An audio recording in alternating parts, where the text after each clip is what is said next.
Podcast Tênis Brasil com José Newton Dalcin.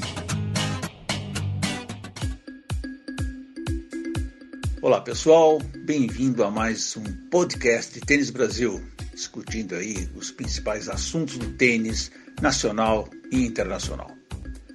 Como vocês sabem, o tênis brasileiro não atravessa lá aquela grande fase, né?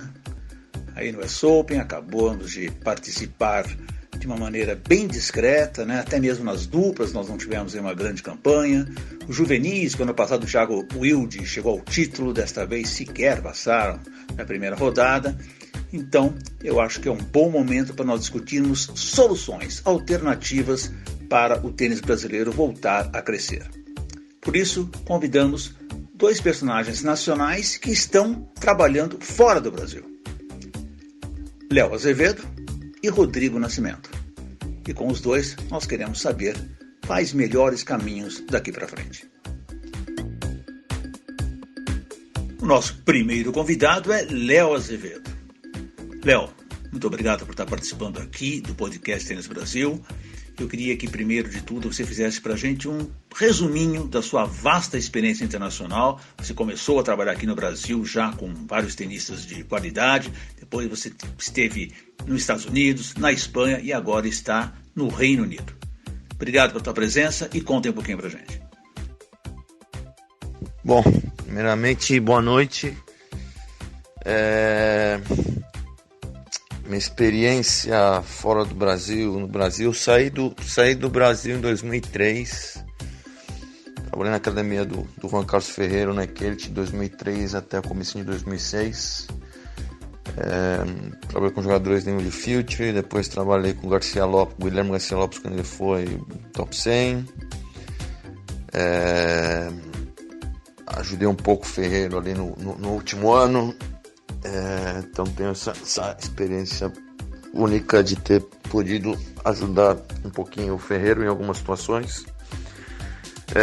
Depois dali voltei para o Brasil em 2006. Em 2006 eu treinei o Ricardinho Melo por acho que foi uns 6 meses, alguma coisa assim, acho que foi de abril até o final do ano. 2007 treinei o Sareta, quando ele voltou ao top 100, fez semi do Sauípe, que foi um bom torneio, ganhou o Pan-Americano, e aí logo depois do Pan-Americano a gente separou. No final de 2007 comecei a treinar o Tomás, que acho que foi o melhor trabalho que eu fiz no Brasil. Fiquei com o Tomás até de setembro, outubro de 2007 até o final de 2008, quando ele saiu de 240, alguma coisa assim, alcançando 67, o melhor ranking. Quality Grand Slam passou a primeira vez, conseguiu no período de 7, 8 meses se classificar para as Olimpíadas. Fui o treinador do Brasil nas Olimpíadas. Essa foi minha experiência no Brasil, até que o Higueras, o José Higueras me ligou, me oferecendo um trabalho na USTA. Eu não conhecia ele, tinham me recomendado para ele, e era um programa novo. Ele estava com o Patrick McEnroe, queria levar um pouquinho mais do saibro para os Estados Unidos, queria um treinador que tivesse experiência no saibro na Espanha, e as pessoas me indicaram para ele. Fiquei lá 8 anos, 4 anos na Califórnia, 4 anos na Flórida, inclusive o último ano em Orlando, nesse centro gigantesco. Trabalhei com tênis feminino, com tênis masculino, 4 anos em cada um também. Na Califórnia eu fui o responsável pelo centro, como se fosse o head coach do centro da Califórnia. Trabalhei com 4 jogadores que chegaram a ser número 1 do mundo júnior: Cici Bellis, Claire Lu, Kayla Day, Sebastian Corda. Tive experiência com o Donald Young, quando ele ganhou do Murray, ele estava comigo. Steve Johnson, Taylor Dente, Melanie Odom, Patrick Gibson. Então foram 8 bons anos. Saí direto dos Estados Unidos para a BTT, quando eu fui basicamente como diretor da parte de competição, do competitivo, no final de 2017 no começo de 2018 chegaram o Felipe Meligeni e Orlando Luz. Fiquei com eles 1 ano e pouquinho, até fevereiro desse ano. Baixaram bastante de ranking, gostei muito de trabalhar com os dois. E em fevereiro eu tive essa proposta de ser o head coach do centro da federação da LTA, da Federação Britânica, na Escócia, sendo contratado pela Federação Escocesa, e comecei aqui em março. E hoje, por sinal, coincidentemente, foi o primeiro dia oficial do programa dentro da quadra. Então, essa, resumidamente, não sei se é muito resumido, é a minha experiência até agora. Eu tenho certeza, Léo, que você vai concordar comigo que o principal problema do tênis brasileiro hoje está na base. Na ampliação do número de tenistas para que a gente chegue a um modelo competitivo eficiente. Qual modelo que você considera mais moderno e eficiente que nós poderíamos eventualmente adotar aqui? Eu acho que qualquer esporte que queira ter resultados ou massificar ou ter destaque, o segredo está sempre na base. Então eu concordo com você. Eu acho que a base começa com tentar massificar um pouco o esporte, significa maior número de praticantes. O ideal seria a gente ter alguma política de governo que apoiasse mais o esporte, que a gente tivesse mais quadras públicas, mais parques com quadras. Estou muito tempo fora do Brasil, mas me parece que não é o caso. Outro fator importante, clubes fortes. Acho que antigamente o Brasil, pelo que eu vejo, converso, o Brasil tinha uns clubes mais fortes, os clubes eram formadores. Hoje em dia não tem isso. Não é um país que tem uma tradição de academias fortes, de destaque. Eu acho que o modelo de competição ajuda. Eu acho que para juvenil tem que se fazer muitos torneios regionais. É um país continental como os Estados Unidos, então é difícil para uma família sair de Rio Grande do Sul para jogar na Bahia ou vice-versa, como nos Estados Unidos era difícil sair da Flórida para a Califórnia e vice-versa. Então acho que o modelo competitivo que as pessoas se desloquem menos, pelo menos em alguns momentos, é importante. Criar condições que os jogadores possam jogar bastante torneios também é importante. E depois desse nível de iniciação, juvenil, tudo, acho que a situação econômica não ajuda, mas acho que não é segredo para ninguém que a quantidade de futures e de challenges que um país tem ajuda muito no número de jogadores de destaque, né? A gente tem como exemplo grande a Itália agora, que está com muitos jogadores de destaque, jovens, e é o país que, se não me engano, hoje em dia é o país que mais tem torneios masculinos juntando Future e Challenger. Estados Unidos sempre teve muitos torneios também. Espanha não tem tanto, mas muito perto, né, da Espanha, então viagem curta, norte da África, Portugal, Itália, ali França, sul da França. Então acho que vai por aí o problema, mas concordo que a solução, mas concordo que a base é fundamental. Nós vemos que hoje várias potências, inclusive algumas daquelas que você esteve trabalhando, estão adotando o saibro para modelar melhor os golpes de base dos tenistas, que hoje é essencial no circuito profissional. Você não acha que seria até uma vantagem para o sul-americano em geral? Eu acho, Dalcin, que o Saibro, para iniciação, o Saibro ensina muito sozinho, né? O Saibro pede mais tolerância, o Saibro pede mais inteligência tática, o Saibro ajuda mais na movimentação. Eu acho que um dos grandes segredos desse boom dos jovens americanos foi uma maior exposição ao Saibro. O Higueras e o McEnroe mudaram o Orange Ball para Saibro. Muitos torneios Futures foram para o Saibro, criados foram para o Saibro. Torneios juvenis, bastante no Saibro também. A USTA, eu, por exemplo, na Califórnia, a gente treinava o ano inteiro no Saibro deles, que é o Hard Pro, um pouquinho mais rápido. Mas a gente treinava basicamente o ano inteiro no Saibro e basicamente antes de torneios de rápido a gente treinava na rápida. E isso ajuda muito. O exemplo da Califórnia, a quadra era muito rápida, com um golpe bem dado o jogador acabava o ponto. E quando você joga no Saibro, essa parte tática de trabalhar ponto, trabalhar mais a geometria da quadra, de abrir quadra, trabalhar os pontos, a bola voltar, começar o ponto de novo, faz com que o jogador também seja mais resiliente mentalmente, pontos mais longos, fisicamente também. Acho que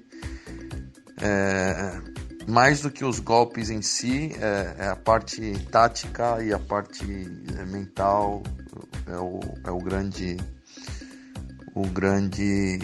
a grande vantagem do Saibro. Acho que os países que têm mais quadras de Saibro que rápidas, talvez por conta da base, eu acho que sim, tem uma certa vantagem. Espanha, Itália, todos os sul-americanos, a gente vê a Argentina. Eu acho que sim, a gente poderia usar isso como uma vantagem, sim. Léo, também a gente sabe que 70% do calendário do circuito profissional internacional é disputado na quadra dura. Então eu te pergunto se talvez aqui no Brasil nós também não deveríamos olhar um pouquinho mais a isso, colocar nossos juvenis para treinar um pouquinho mais do piso sintético, principalmente naquela fase de transição. Como eu te falei, Dalcin, eu estou muito tempo fora do Brasil, então o que eu opino aqui, teria mais embasamento, minhas opiniões referentes aqui à Inglaterra agora, aos Estados Unidos, à Espanha. Como brasileiro, torço pro tênis brasileiro, acompanho, tenho muitos amigos e vejo algumas coisas. Eu ainda acho que o juvenil teria que jogar mais na quadra de Saibro do que na rápida. Acho que a maneira que o jogador joga é mais ensinar o jogador a jogar de uma maneira que a transição para o piso rápido, se joga muito Saibro, não doa tanto. Acho que é o mais importante. Até porque 70% do calendário internacional é na dura, mas cada vez mais a quadra está muito lenta. Então, sim, talvez chegando perto ali dos 18, ou quando sai do juvenil, talvez mesclar um pouco mais. Eu, na minha opinião, na idade jovem, teria que jogar mais Saibro que rápida. Indo pro profissional, acho que tem que jogar tudo, mas em idades formativas eu acho que o Saibro como eu falei na pergunta anterior, o Saibro ajuda mais a formar. Quando eu jogar profissional, jogaria em tudo, grama, acho que todas as quadras ensinam coisas e melhor o tênis, mas eu acho que a maneira como se joga é o grande segredo para poder fazer essa transição bem feita da quadra de Saibro para quadra dura. Lógico que tem alguns ajustes, mas eu acho que no geral, se o jovem está jogando um tênis que a gente fala mais moderno, de posição, sabe, de cortar o tempo, saque de evolução, tem uma arma, tenta não ter buraco, ter variação. Acho que hoje em dia, com a velocidade das quadras, consegue se adaptar em todas as quadras. Muita gente se pergunta também como a Argentina, que tem talvez até maiores dificuldades que a gente em questões financeiras, na questão de estrutura, como é que eles conseguem tanto sucesso internacional muito maior que o Brasil, por exemplo? Todas as vezes que eu vou para a Argentina, e às vezes as pessoas me perguntam sobre a Argentina, sobre o torneio e tal, eu acho que o grande segredo da Argentina é a cultura tenística que eles têm. Eles têm uma cultura tenística que existem, acho que em poucos lugares do mundo. Os que eu conheço, Espanha, Argentina, França, talvez, e poucos países são apaixonados pelo tênis. Outro fator, a maioria dos ex-jogadores, isso é um fator normal na Espanha também, de destaque, estão envolvidos no alto rendimento, na competição. Acho que isso é um fator que também ajuda bastante. O que eu falei anteriormente, tem bastante academia de nível, tem mais quadras públicas que a gente tem no Brasil. Mas a cultura é incrível. Eu estava conversando ontem, outra coincidência essa pergunta, porque me perguntaram qual torneio que você mais gosta. Eu falei, um dos torneios que eu mais gostava de ir era Buenos Aires, porque sábado no quali, você vai jogar a primeira rodada no quali e tem 2-3 mil pessoas vendo o jogo, e às vezes jogadores que eles nem conhecem direito. Então eu acho que é a cultura, e nessa cultura faz parte trabalho árduo, ser resiliente. O argentino desde de pequeno, porque a cultura deles, jogadores, já saem para viajar, ficam bastante tempo fora. Resumindo, eu acho que a cultura tenística da Argentina é invejável. Aí acho que é uma coisa que demora muito para conseguir. São gerações e gerações para conseguir isso. Tiveram muitos ídolos importantes, né? O Vilas, Clerc, Sabatini.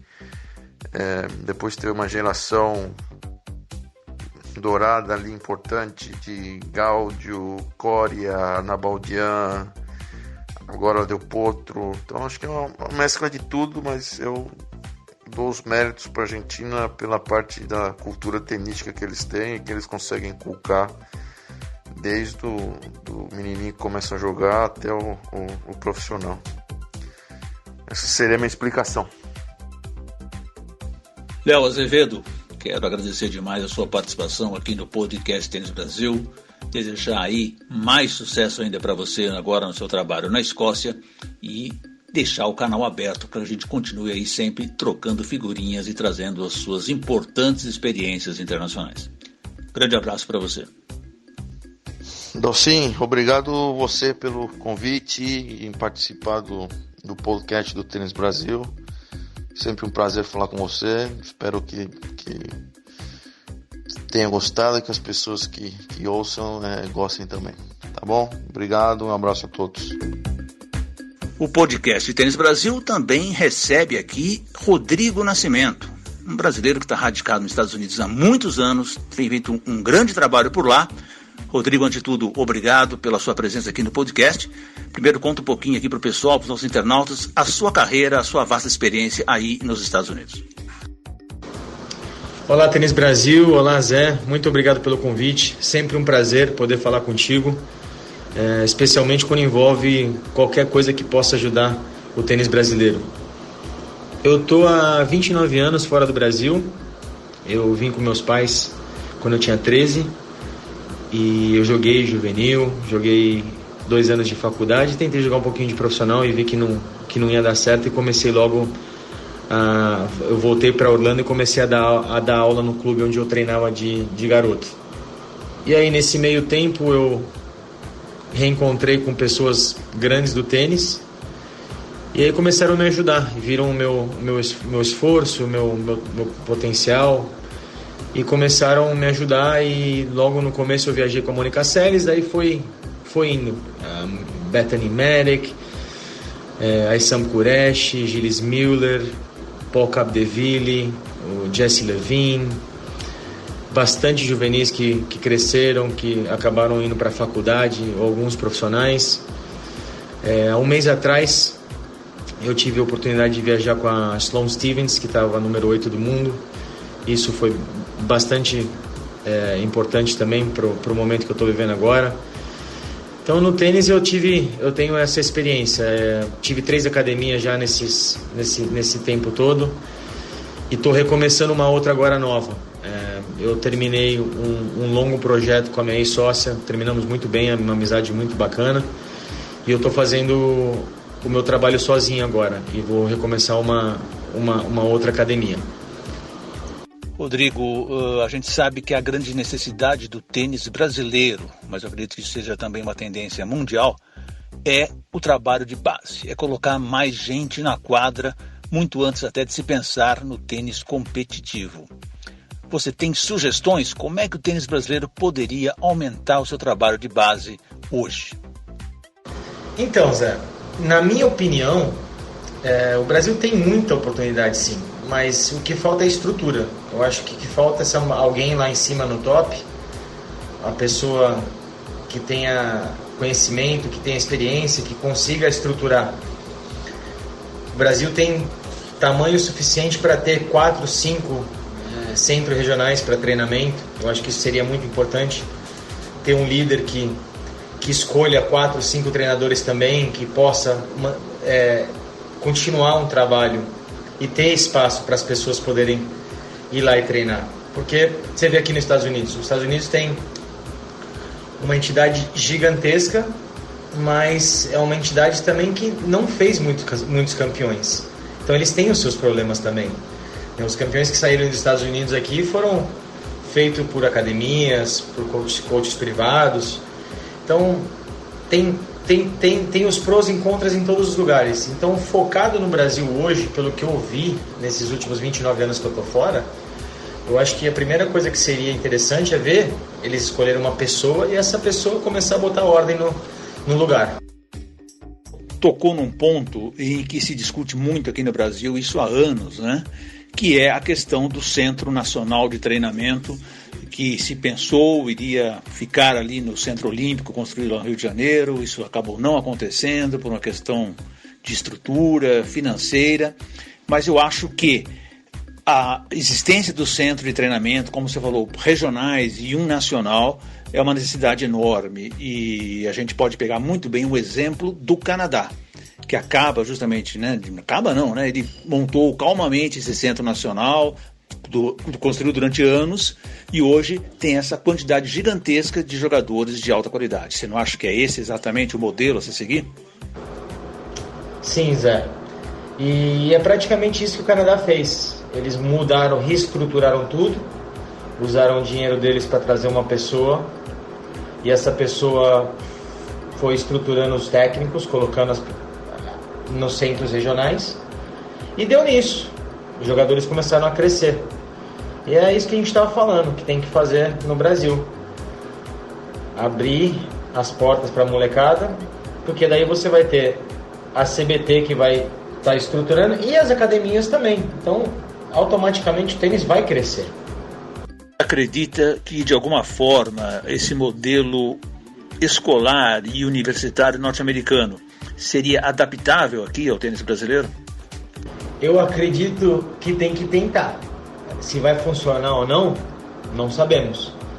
Mas, poxa, alguém deveria tentar ir atrás, um nívelzinho mais baixo, mas não custa nada. Eu acho que abriria muito mais portas, daria muito mais motivação, incentivo para as pessoas, para a molecada não deixar o tênis ou continuar estudando, que é importante, e que tem muita gente que não tem condição de vir para os Estados Unidos, mesmo com bolsa, e acaba desistindo de tudo. Enfim, Rodrigo, a gente sabe que outro grande entrave para o tênis brasileiro é a famosa transição do juvenil para o circuito profissional. que você acha que poderíamos fazer para amenizar a situação? Temos mais torneios, um calendário mais ativo, de repente criarmos uma subsede brasileira na Europa, em Portugal ou nos Estados Unidos, um lugar que facilitasse diminuir a distância, né? Porque nós temos uma distância muito grande dos grandes centros onde se joga o tênis profissional de alto nível. Mas eu acho que trazendo essa pessoa e deixando ela estruturar o país, eu acho que vai ser uma das coisas que ele vai se preocupar muito. Porque quem tem noção do tênis de verdade sabe que é muito importante essa parte, da trajetória do jogador.